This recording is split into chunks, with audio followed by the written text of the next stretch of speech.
Hello students, welcome to our YouTube channel easy commerce on tips. आज हम इस video में डिस्कस करेंगे कि यार ये आरबीआई बोलता है रेपो रेट कम कर दिया, रेपो रेट बढ़ा दिया, सीआरआर कम कर दिया, सीआरआर बढ़ा दिया। अब ये सब चीजें है क्या? हम कई बार न्यूज में सुनते हैं कि यार ये सीआरआर बढ़ गया, सीआरआर कम हो गया। न्यूज में कई बार आता है पर उसका मीनिंग हमें नहीं पता है। तो आज हम इस वीडियो में देखेंगे कि आरबीआई का एक ऐसा फंक्शन है जो मनी सप्लाई मतलब मनी को इंक्रीज भी कर सकता है इकोनॉमी में और मनी को डिक्रीज भी कर सकता है, और कैसे करता है ये हम आज इस वीडियो में देखेंगे। तो आरबीआई जो इंडिया का सेंट्रल बैंक है उसके हमने 5 फंक्शन तो हमारी पिछली वीडियो में देख लिए हैं। इस वीडियो में देखेंगे कि आरबीआई मनी कैसे कंट्रोल करता है इकोनॉमी के अंदर, कंट्री के अंदर मनी कैसे कंट्रोल करता है। तो आरबीआई के पास जनरली देखा जाए तो 2 हथियार हैं। हथियार मतलब उसके 2 टूल्स है मनी सप्लाई को कंट्रोल करने के लिए। पहला टूल है जो वो है क्वांटिटेटिव एलिमेंट, क्वांटिटेटिव एलिमेंट्स, और दूसरा होता है क्वालिटेटिव। अब क्वांटिटेटिव मतलब जो क्वांटिटी से रिलेटेड जो डायरेक्टली मनी सप्लाई को इफेक्ट करेगा वो सब होते हैं क्वांटिटेटिव एलिमेंट्स। और क्वालिटेटिव मतलब जो इनडायरेक्ट तरीके से मनी सप्लाई को कंट्रोल करेगा, मनी इकोनॉमी में कंट्रोल करेगा, वो सब हो जाएंगे आपके क्वालिटेटिव एलिमेंट। अब क्वांटिटेटिव में समझते हैं, बहुत सारे एलिमेंट्स आएंगे आपके सामने, आराम से समझेंगे, कोई प्रॉब्लम नहीं है। तो सबसे पहला एलिमेंट जो रहेगा हमारा लीगल रिजर्व रेशियो, या फिर इसको बोलेंगे वेरिएबल रिजर्व रिक्वायरमेंट। इसके 2 नाम है। पहला एलिमेंट जो है वो है लीगल रिजर्व रेशियो या फिर वेरिएबल रिजर्व रिक्वायरमेंट। अब वेरिएबल रिजर्व रिक्वायरमेंट और लीगल रिजर्व रेशियो का मतलब है कि आरबीआई ने बोला है कि आपको रिजर्व मेंटेन करना है। जितने भी कमर्शियल बैंक्स हैं उन सबको आरबीआई ने बोला है कि आपको रिजर्व मेंटेन करके रखना है। तो आरबीआई अब किसके ऊपर रिजर्व बनाना है, किसके ऊपर रिजर्व बनाएगी? Commercial bank. तो कमर्शियल बैंक के पास जितना नेट डिमांड डिपॉजिट्स रहेगा उसके ऊपर उसको रिजर्व बनाना है। अब डिमांड डिपॉजिट के अंदर हमने देखा था कि 2 अकाउंट आते हैं, करंट अकाउंट और सेविंग अकाउंट। तो उसका जो नेट अमाउंट है, देने लेने के बाद जो नेट उनके पास बचता है उसका उनको रिजर्व बना के रखना है। तो ये होता है लीगल रिजर्व रेशियो या फिर वेरिएबल रिजर्व रिक्वायरमेंट। अब इसके अंदर भी 2 टाइप के रिजर्व आते हैं, एक कैश रिजर्व रेशियो जो हमने कई बार सुना है, और एक होता है statutory liquidity ratio, SLR CRR। CRR का मतलब होता है एक ऐसा अमाउंट जो कमर्शियल बैंक आरबीआई के पास रखती है as a reserve. Commercial bank net demand deposits का कुछ परसेंटेज जो आरबीआई के पास रखती है उसे बोलते हैं हम CRR, cash reserve ratio. It is a part of a demand deposit, net demand deposit, which is kept by the commercial bank to the central bank। यहाँ पे जो कुछ पार्ट रहता है commercial bank net demand deposits का RBI के पास रखती है उसे बोलते हैं CRR, कैश रिजर्व रेशियो।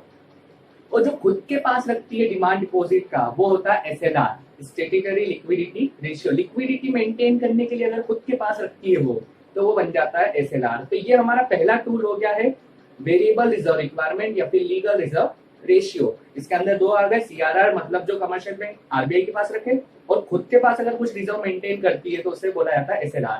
और ये ध्यान रखना है कि दोनों का परसेंटेज डिसाइड करके आरबीआई बताती है, ना कि कमर्शियल बैंक डिसाइड करती है। मिनिमम रिक्वायरमेंट आरबीआई बताती है उनको। तो ये पहला टूल हो गया हमारा legal reserve ratio, variable reserve requirement. अब दूसरा टूल रहता है जो आरबीआई के पास, वो है open market operation. Open market operation का मतलब ध्यान से समझेंगे हम, इसके अंदर 3 पार्टीज इन्वॉल्व है। सबसे पहले तो आरबीआई खुद, सेकंड गवर्नमेंट, और तीसरी रहती है पब्लिक। अब ये तीनों कैसे काम करती है? तो आरबीआई के पास गवर्नमेंट की सिक्योरिटीज रखी हुई रहती है। सिक्योरिटीज कैसे आती गवर्नमेंट? जैसे मान लो कोई लोन लगा गवर्नमेंट को, तो उसने लोन दिया, बदले में क्या रखेगी? उनकी सिक्योरिटीज को। तो आरबीआई के पास जो सिक्योरिटीज रखी रहती है गवर्नमेंट की, वो पब्लिक से बाइंग सेलिंग करती है। यहाँ पे कस्टमर कौन है? पब्लिक है। अगर पब्लिक को बेचा जाए तो पब्लिक का पैसा अपने पास आ जाएगा, और पब्लिक से खरीदा जाए वापस तो उसका पैसा वापस बढ़ जाएगा, पब्लिक के पास पैसा चले जाएगा। तो ये भी एक टूल है जिससे मनी सप्लाई कंट्रोल हो सकता है। मैं बताऊंगा कि कैसे कंट्रोल होता है। अब नेक्स्ट आता है अपना रेपो रेट। रेपो रेट मतलब रीपर्चेस रेट। ये एक ऐसी प्रोसेस है जब कमर्शियल बैंक आरबीआई से लोन लेते हैं, सेंट्रल बैंक से कमर्शियल बैंक जब लोन लेते हैं तो उस पे जो रेट चार्ज होता है उसे बोला जाता है रेपो रेट या फिर रीपर्चेस रेट। और रिवर्स रेपो रेट इसका उल्टा है। जब कमर्शियल बैंक आरबीआई के पास कुछ डिपॉजिट करके आते हैं या फिर कमर्शियल बैंक आरबीआई को उल्टा लोन दे रहे हैं, तो उस केस में बन जाता है वो रिवर्स रेपो रेट। उसके बाद जो हमारा नेक्स्ट टूल है वो है मार्जिन रिक्वायरमेंट। मार्जिन रिक्वायरमेंट का मतलब होता है कि आप जब भी बैंक में लोन लेने जाते हो तो बदले में आपको सिक्योरिटीज रखनी पड़ती है। तो सिक्योरिटी और अमाउंट ऑफ लोन के बीच का डिफरेंस होता है मार्जिन रिक्वायरमेंट, और ये भी आरबीआई तय करती है। अब आरबीआई कैसे तय करती है, आरबीआई ने बोल दिया है कि आपको 10 लाख के लोन पे कम से कम 20 लाख की सिक्योरिटीज रखनी है, तो मार्जिन रिक्वायरमेंट कितना आ गया, मतलब दोनों का डिफरेंस कितना है, 10 लाख का मार्जिन रिक्वायरमेंट रखना पड़ेगा आपको, कम से कम 10 लाख का डिफरेंस, क्योंकि इन केस अगर आप नहीं पे कर पाते हो तो उसकी प्रॉपर्टी को सेल आउट करके वो अमाउंट रिकवर किया जा सकता है। तो ये मार्जिन रिक्वायरमेंट हमारा कवर हो गया है। तो ये सब थे क्वांटिटेटिव एलिमेंट्स। क्वांटिटेटिव क्यों, क्योंकि ये डायरेक्टली इफेक्ट कर रहे हैं लोन को, लोन अमाउंट को इफेक्ट कर रहे हैं, डायरेक्टली इकोनॉमी के अंदर मनी को इफेक्ट कर रहे हैं। अब कैसे करते हैं हम समझते हैं। फॉर एग्जाम्पल ले लो कि सीआरआर से स्टार्ट करते हैं, कैश रिजर्व रेशियो। सीआरआर का रेट अभी 4% है और 4% से 5% हो जाएगा। इसका मतलब क्या है कि अब कमर्शियल बैंक को पैसा ज्यादा आरबीआई के पास रखना पड़ेगा और उसके पास कम बचेगा, तो ऑटोमेटिकली मनी सप्लाई कम हो जाएगा, इकोनॉमी के अंदर मनी कम हो जाएगा। उसके बाद एसएलआर में भी सेम, अगर एसएलआर बोल दिया है कि बढ़ाना है तो उस केस में भी मनी सप्लाई कम हो जाएगा। वैसे ही ओपन मार्केट ऑपरेशन में देखें, अगर आरबीआई सिक्योरिटीज को सेल कर रही है तो सेल करने में क्या होगा, सेल करेगी तो पब्लिक का पैसा उसके पास आ जाएगा, मतलब पब्लिक के पास पैसा कम, और इसका उल्टा वापस परचेस कर लेती, मतलब पब्लिक का पैसा वापस बढ़ जाएगा। उसके बाद देखेंगे हम मार्जिन रिक्वायरमेंट अगर बढ़ा दी जाए, मार्जिन रिक्वायरमेंट अगर बढ़ा दी जाए तो पब्लिक पैसे नहीं लेगी, लोन नहीं लेगी, क्योंकि उसको अब ज्यादा रखना पड़ेगा अमाउंट, डिपॉजिट के लिए, सिक्योरिटीज के फॉर्म के लिए ज्यादा रखना पड़ेगा, कोलेटरल सिक्योरिटी जिसको बोला जाता है इकोनॉमिक्स के लैंग्वेज में, वो ज्यादा रखना पड़ेगा, इसलिए ऑटोमेटिक डीमोटिवेट हो जाएगा। रेपो रेट को देखा जाए तो करंटली अभी रेपो रेट कम करी, इसका मतलब क्या है कि लोन सस्ते हो रहे हैं, रेपो रेट कम हो जाएगी, इसका मतलब है कि कमर्शियल बैंक को भी लोन सस्ता मिलेगा, कमर्शियल बैंक को सस्ता मिलेगा तो कस्टमर्स को भी सस्ता देगी लोन। इस तरीके से यहाँ पे लोन का जो रेट ऑफ इंटरेस्ट है वो कम हो जाएगा, मतलब मनी सप्लाई बढ़ जाएगा, लोन ज्यादा लेंगे क्योंकि उनको सस्ता पड़ रहा है। तो इस तरीके से रेपो रेट में भी देखा जाए तो मनी सप्लाई को इफेक्ट करा है। अब रिवर्स रेपो रेट का समझते हैं कि रिवर्स रेपो रेट कैसे इफेक्ट करता है।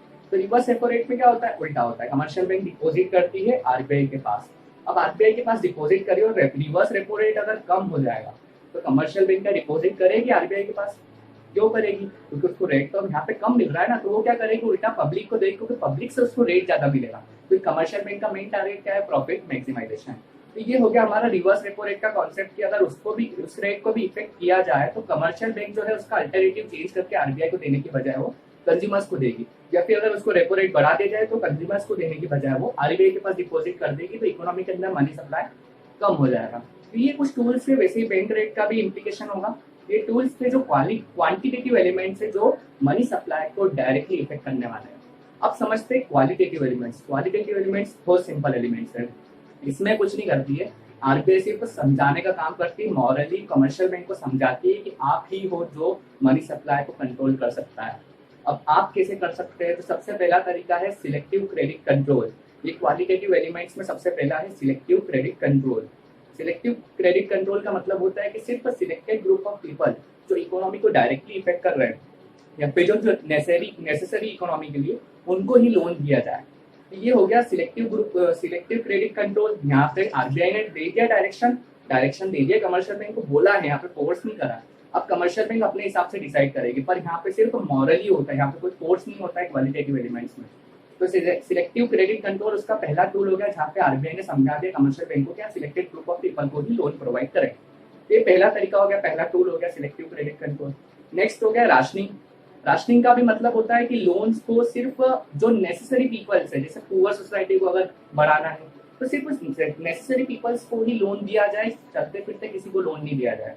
ये कब करती है, जब मनी सप्लाई ज्यादा होता है, और इनकेस मनी सप्लाई कम है तो फिर आरबीआई क्या बोलेगी कमर्शियल बैंक को कि आप ज्यादा से ज्यादा लोन प्रोवाइड करो, जितना हो सके लोन प्रोवाइड करो, सस्ते रेट ऑफ इंटरेस्ट पे आपका प्रॉफिट मार्जिन थोड़ा सा कम कर दिए। कौन बोलता है, आरबीआई बोलती है कमर्शियल बैंक को।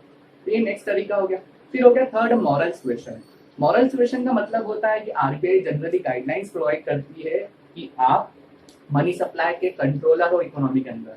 ये ध्यान रखना है हमें, ये पूरा समझने के पहले कि तीन व्यक्ति है जो तीन इंस्टीट्यूट्स हैं जो मनी सप्लाई को कंट्रोल कर सकते हैं इकोनॉमी के अंदर।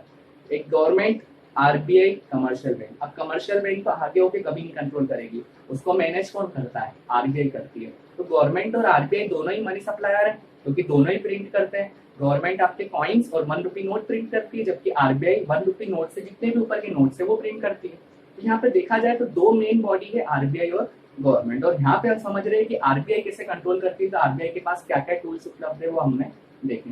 मॉरल सुएशन का भी क्लियर हो गया कि मॉरली गाइडलाइंस प्रोवाइड कर रही है वो कमर्शियल बैंक को कि आप इस तरीके से लोन दीजिए ताकि सोसाइटी का डेवलपमेंट हो, कंट्री का डेवलपमेंट हो और आप भी रिस्पॉन्सिबल हो कंट्री के डेवलपमेंट के लिए। ये समझा रही है आरबीआई कमर्शियल बैंक को। तो फ्रेंड्स, ये हमारा पूरा कॉन्सेप्ट था कि कैसे आरबीआई मनी सप्लाई को इफेक्ट करती है। सीआरआर क्या होता है, एसएलआर क्या होता है, repo rate, reverse repo rate, फिर bank rate, margin requirement, open market operation, ये सब हमने देख लिए। हम नेक्स्ट वीडियो में समझेंगे कि अब आईएमएफ क्या होता है। नेक्स्ट वीडियो में हम डिस्कस करेंगे कि इंटरनेशनल मॉनेटरी फंड आईएमएफ क्या होता है और उसकी हिस्ट्री क्या है। अब तक के लिए thank you. Subscribe now and press the bell icon. Never miss an update.